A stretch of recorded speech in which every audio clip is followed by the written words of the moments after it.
Donc bonjour, pour la gloire de Dieu, au nom du Père et du Fils et du Saint-Esprit. Amen. Je me suis amusé avec mon troisième pause à poser une deuxième question à IA. Donc, pour finaliser toutes les possibilités de l'intelligence artificielle, puis voir ce qu'il y a dans sa mémoire. Donc, je lui ai posé la question pour savoir qu'est-ce qu'il contenait dans toute sa mémoire sur les miracles dans l'Évangile. Donc, la question que j'ai posée à ChatGPT, je veux la preuve, la divinité de Jésus. Donc, c'est ça ma question. Donc, je lui demande d'élaborer un plan. Combien de miracles les évangiles contiennent-ils? ChatGPT me répond. Il dit que les évangiles contiennent de nombreux miracles attribués à Jésus, qui jouent tout un rôle central dans son ministère. Ces miracles sont répartis dans les 4 évangiles canoniques. Donc, quand on parle des évangiles canoniques, on parle de Matthieu, Marc, Luc et Jean. Selon les récits, on peut les classer en différentes catégories.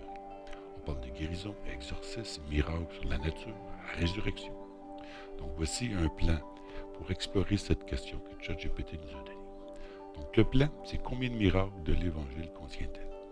Dans l'introduction, la définition de miracle aussi nous dit que dans le contexte biblique, l'importance des miracles dans les Évangiles est là pour établir l'identité messianique de Jésus. Bref, c'est l'aperçu de différentes catégories des miracles. Donc, les miracles dans chaque évangile. Quand on parle de l'évangile selon Matthieu, le nombre de miracles enregistrés sont environ de 20. Donc, si on fait un focus sur les guérisons et les enseignements liés aux miracles, on a des exemples. La guérison des lépreux, ça c'est Matthieu 8, 1 à 4. La multiplication des pains, encore Matthieu 14, 13 à 21. Après ça, si on descend, on va à l'évangile selon Marc. Le nombre des miracles, il y en a environ 18. Ils sont souvent accompagnés de détails vivants. Marc, l'évangile de l'action, il met l'accent sur l'autorité de Jésus. En exemple, l'apaisement de la tempête. Donc ça c'est Marc 3, 35 à 41. La guérison de l'aveugle Bartimée. Ça c'est Marc 10, 46 à 52. Après ça, on a l'évangéliste selon Luc. Lui aussi, il recense le nombre de miracles, au moins une vingtaine. On met en vedette et en avant la compassion de Jésus. Exemple, il y a la résurrection du fils de la veuve de Nain. Donc ça, c'est Luc 7, 11 à 17. La guérison des 10 lépreux. Encore Luc 17, 11, 19.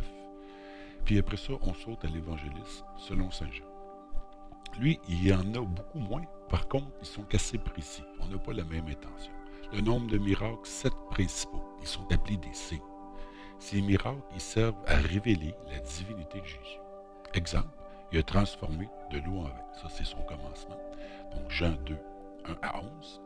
Après, il y a eu la résurrection de Lazare, Jean 11, 1 à 44.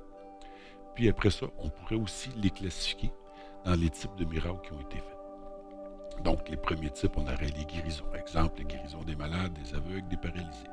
Il y a eu les exorcismes aussi. Ça, ils ont été nombreux. Expulsion des démons, Marc 1, 21 à 28. Les miracles sur la nature. Évidemment, Jésus a marché sur l'eau. On voit ça dans Matthieu 14, 22 à 33. Il y a eu la résurrection, qu'on passe pas inaperçu à travers tout ça. Donc ça, c'est la résurrection de Lazare, comme premier symbole. On voit ça dans Jean 11. Et si on fait l'analyse, puis on fait la synthèse de tout ça, on va trouver un total estimé de miracles d'environ 37. C'est pas beaucoup, compte tenu de tout ce que Jésus a pu faire pendant son séjour sur terre. Mais en comptant les doubles récits des évangiles synoptiques, la variation des récits selon les auteurs des évangiles. Les messages théologiques derrière ces miracles. On fait une conclusion.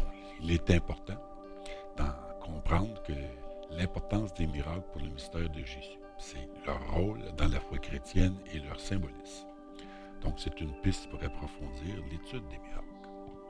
Cela, ça offre aussi une vue d'ensemble structurée sur les miracles contenus dans les évangiles, surtout, et leur signification. J'ai poursuivi ma recherche avec ChatGPT en lui demandant d'élaborer plus loin. Donc, il m'a demandé est-ce que je souhaitais que je développe une section spécifique. Je lui ai dit oui. Il m'a précisé, il dit, OK, qu'est-ce que tu souhaites développer? J'ai dit la théologie. Donc, il m'a fait une analyse, une synthèse théologique des miracles. Donc, ce qu'on a à comprendre dans tout ça, c'est que les miracles dans les évangiles ne sont pas des simples récits. ni des événements spectaculaires. Ils ont une signification théologique profonde qui révèle la nature de Jésus, son ministère et le royaume de Dieu. Quand on fait une analyse de leur dimension théologique, on s'aperçoit, que les miracles, c'est comme signe de l'identité de Jésus, le Messie attendu. Les miracles accomplis par Jésus répondent aux prophéties messianiques de l'Ancien Testament. Par exemple, on les annonçait dans Isaïe 35, 5 et 6.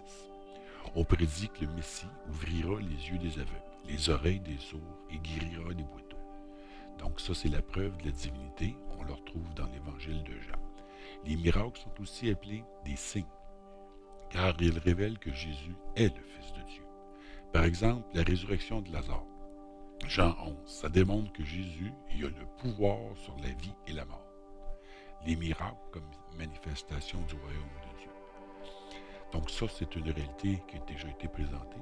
Les miracles sont simplement des avant-goûts du royaume de Dieu. C'est comme des preuves qui sont poussées une en arrière de l'autre. Il n'y aura plus de souffrance ni de mort. Ça, on voit ça dans Apocalypse 21, 4. Il montre que le règne de Dieu est venu sur terre à travers Jésus. Il y a eu victoire sur le mal. On voit les exorcismes comme celui de l'homme possédé à Capernaum dans Marc 1, 23, 26. Ça illustre la victoire de Jésus sur Satan et les forces du mal. Ça annonce aussi la libération spirituelle pour l'humanité. Les miracles sont comme une expression de la compassion de Dieu.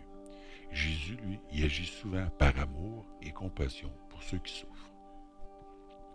Il n'est pas venu pour les bien portants, il est venu pour ceux qui avaient de la misère. Donc, par exemple, la guérison de l'aveugle à Bartimée, ça c'est Marc 10, 46 à 52. Ça montre l'attention personnelle de Jésus envers les marginalisés. La résurrection du fils de la veuve de Nain, c'est dans Luc 7, 11 à 17, celui-là, il illustre sa sensibilité aux peines humaines. Les miracles, eux autres, c'est comme un appel à la foi. Donc, c'est la réponse de la foi. Les miracles exigent souvent une participation active de ceux qui en bénéficient. C'est pas juste donné comme ça. Non, les gens qui en reçoivent, il y a un ajustement qui se passe en arrière de ça. Par exemple, la guérison de la femme hémorragique. On se rappelle qu'elle touche son vêtement. Ça, c'est Luc 8, 43 à 48. C'est la foi de la femme qui déclenche sa guérison.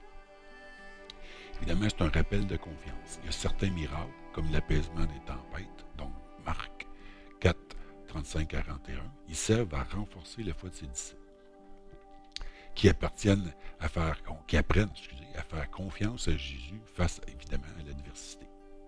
Ce que nous autres aussi, on rencontre aujourd'hui. Les miracles comme enseignement spirituel, c'est comme chaque miracle contient une leçon spirituelle.